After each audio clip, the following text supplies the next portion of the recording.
Karibu Tabora, karibu Toronto. Zile nyimbo unazoziimba unaimba neno, na kama unaimba neno la Mungu, lazima ndani yako, nafsi yako ipende neno la Mungu. Ukilichukia neno la Mungu kama mtumishi, kama mwimbaji, hufiki mbali. Huduma yako itahengi, yani hautaona ukisogea mbele. Kama ni mwalimu wa kwaya, mwisho wake maono ya kutunga nyimbo yataisha.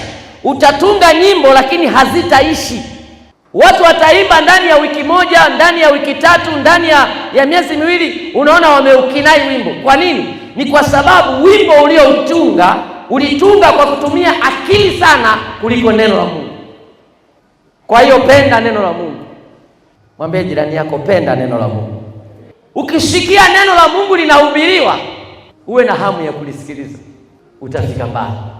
Jambo la pili, ili uweze kufanikiwa katika huduma ya uimbaji ambayo Mungu amekupa, penda kuwa na roho ya umoja kwa wenzako.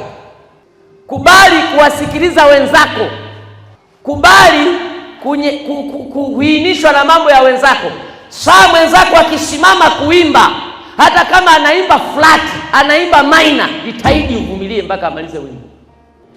Usiwe na roho ya kujiona. Jitahidi kusikiliza wenzako, wape nafasi ya kuwasikiliza. Na hauwezi kusikiliza wenzako kama huna roho ya uvumilivu, ambayo Paulo anaisema katika Wakorinto wa kwanza sura ya 15 mstari wa 58. Wapendwa, muimarike, msitikisike, mkazidi sana kutenda kazi ya Bwana siku zote, kwa kuwa mwajua taabu yenu sio bure katika Bwana. Huwezi kutoboa kama huna uwezo wa kusikiliza wenzako sawa naimba. Na mtu ambaye hawezi kusikiliza mwenzake anayeimba, maana yake yeye amejipasisha, yuko klasi kuliko wengine. Najua hamtanipenda, lakini ndo nawapa dozi ya kuchomoa. Na mimi sina shida mtu akinichukia kwa ajili ya kweli. Waimbaji wengi wa Tanzania, sio wa hapa, waimbaji wengi wa Tanzania huwa hawapendi kusikiliza wenzao. Anapenda yeye asikilizwe tu, akimaliza anaondoka. Kwaya ya Yerusalemu isimame, wakati Yerusalemu inasimama inaimba, yeye anatoka, anasubiri aje aitwe. Penda kusikiliza wenzako. Hilo ni jambo la ngapi? Jambo la tatu. Penda maombi. Kwaya nyingi hazitoboi kwa sababu hazina muda wa maombi.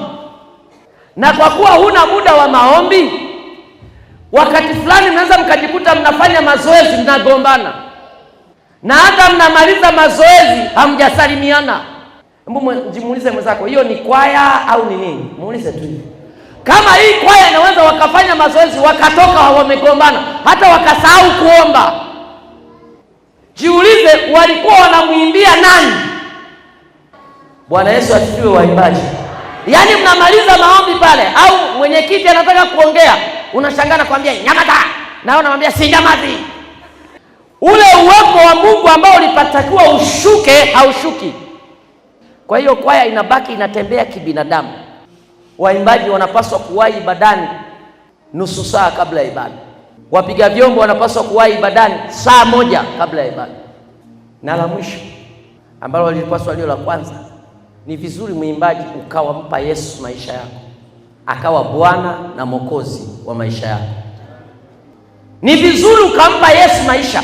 Mtu aliyeokoka hana usumbufu. Mtu anayemjua Yesu anaelewa aliko, anaenda wapi. Mtu aliyeokoka huwezi kumlazimisha kwenye mambo kadha wa kadha, anajua. Ni vizuri ukiamua kumtumikia Yesu, mkubali awe Bwana na Mwokozi wa maisha yako. Mimi nashangaa sana, mtu anaweza akajitoa kwa binadamu kabisa, anamwambia nimejitoa niwe wako, analala kifuani mwake mpaka anamkumbatia hani. Unashindwa kumkumbatia Yesu. You trust, unamwamini mtu kuliko kumwamini Yesu. Na mpo hapa, kuna mwingine ukiambiwa leo mimi na wewe basi, unaanza kulia, hujapigwa tu. Unaniachaje? Ni mtu ambaye hana lolote kwenye maisha, lakini anaweza kukutoa machozi. Kwa nini usidedicate maisha yako kwa Yesu Kristo, mwana wa Mungu aliye hai, ukajitoa kwake? Haleluya! Kwaya ndio sehemu pekee ya muujiza wa maisha ya kila mtu. Wengine mliolewa kwa sababu ya kwaya. Usingekuja kwenye kwaya, nani angekuona wewe? Wengine mlioa kwa sababu ya kwaya. Wengine mlipata kazi kwa sababu ya kwaya. Wengine mlipata utumishi kwa sababu ya kwaya. Wengine, yani kwaya ni everything kwenye ufalme wa Mungu aliye hai. Haleluya! Mwangalie jirani yako, mwambie kwaya ni kila kitu. Wengine bila kwaya usingekuwa unang'aa hivyo, ungekuwa umepauka. Kwaya ndio inakupa fursa wewe. Kwaya ndio inakupa fursa ya kwenda out. Kwaya ndio inakupa fursa ya Zanzibar. Bila kwaya huwezi kuanza wako wewe unaenda Zanzibar, lini utaenda? Kwaya inafungua malango. Na waambie wale msioelewa, kwaya sio ya kufanyia mchezo. Kwaya ina baraka za kutosha kwenye maisha yako. Haleluya!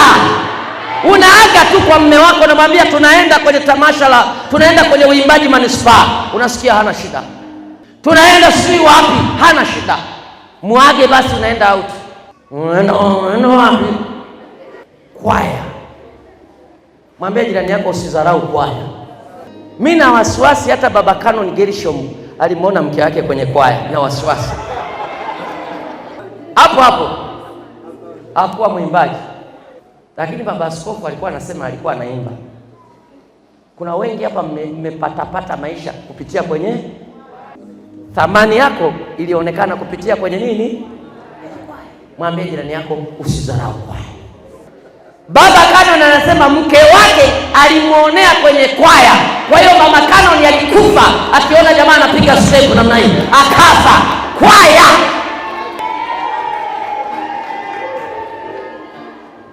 Wapiga vyombo hapa, usipokaa vizuri unaweza ukapata mke sio mwenyewe, kwa sababu kila mtu anakulavu.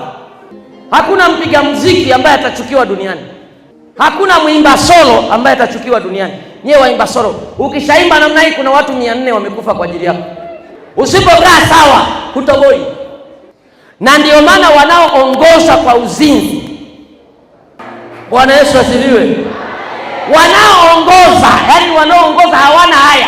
Anaweza akasimama naimba kama Yesu anashuka, karibu Baba, ngoja atoke hapo.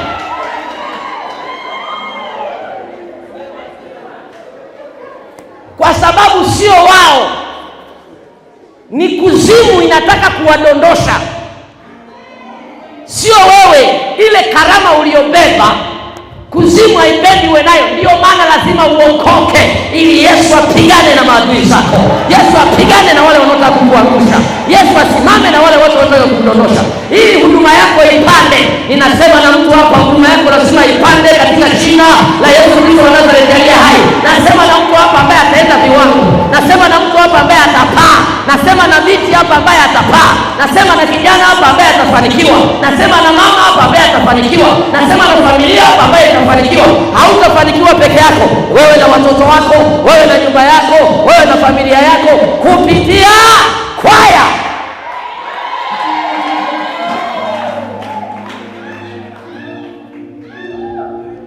Kwaya. Hivi mnajua kwaya mimi ndio ilinipeleka Ujerumani mwaka 2002 kwa kuimba tu mwanangu posti Ujerumani. Na nilipofika nilichumbiwa na wazungu wasiopungua 10. Hivi nikasema, hivi kweli mimi na sura ya kuchumbiwa na wazungu 10 au kipawa? Kwa kuimba peke yake ndio nikaonekana kwa askofu, akaniajiri nikawa katibu msaidizi wa vijana wa dayosisi. Ndio maana mimi kwenye kuimba hunitoi.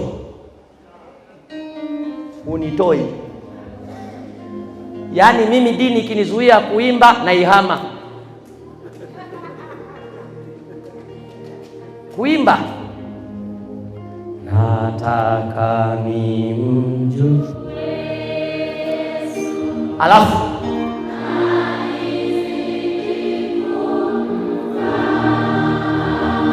nijue,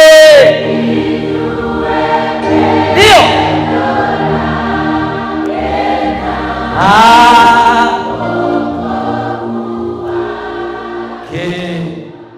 Karibu Tabora, karibu Toronto.